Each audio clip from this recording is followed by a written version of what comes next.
Welcome to news local. Mandapeta Vaikapa కార్యాలయం వద్ద MLC తోట త్రిమూర్తులు జాతీయ జెండా ఆవిష్కరించారు. ఈ సందర్భంగా ఆయన మాట్లాడుతూ ప్రజలందరికీ 80వ స్వాతంత్ర్య దినోత్సవ శుభాకాంక్షలు తెలిపారు.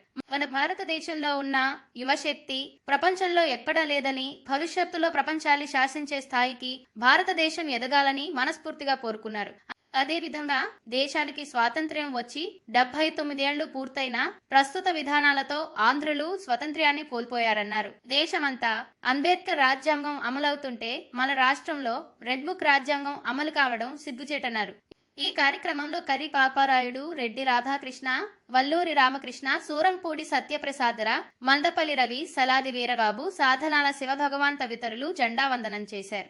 మన భారతదేశానికి స్వతంత్రం వచ్చి బ్రిటిష్ వారి పాలన తరిమికొట్టి మన భారతదేశంలో స్వతంత్రం వచ్చి 79 సంవత్సరాలు పూర్తి చేసుకుని 80వ సంవత్సరంలో అడుగు పెడుతున్నటువంటి ఈ శుభ సందర్భంగా మరి భారతీయులందరికీ కూడా హృదయపూర్వకమైనటువంటి శుభాకాంక్షలు తెలుపుతూ మరి ఈరోజు ఈ భారతదేశంలో ఉన్నటువంటి రాజ్యాంగం అనేటువంటిది ప్రపంచం కొనియాడేటువంటి రాజ్యాంగం.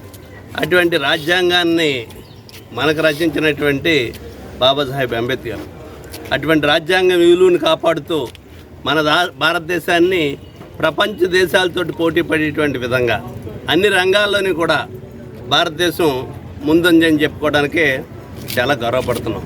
ప్రపంచంలో గొప్ప దేశాలు చాలా ఉన్నప్పటికీ వాళ్ళకి ఏమాత్రం కూడా తీసుకోనేటువంటి విధంగా అన్ని రంగాల్లోనూ కూడా మనకు ముందుకెళ్తున్నటువంటి మన దేశంలో ఉన్నటువంటి యువశక్తి ప్రపంచంలో ఎక్కడా లేనటువంటి యువశక్తి మనకుంది.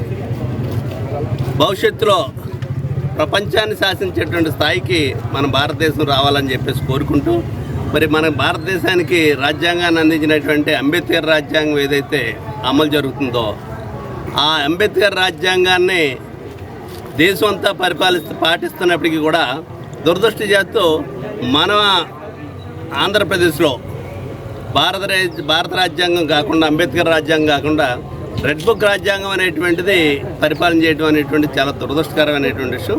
ఇప్పటికైనా మీరు జ్ఞానోదయం తెచ్చుకుని భారత రాజ్యాంగాన్ని గౌరవిస్తూ అంబేద్కర్ రాజ్యాంగాన్ని గౌరవిస్తూ మరి ఆ రాజ్యాంగ విలువల్ని కాపాడాలనేటువంటిది వారికి విజ్ఞప్తి చేస్తున్నాను.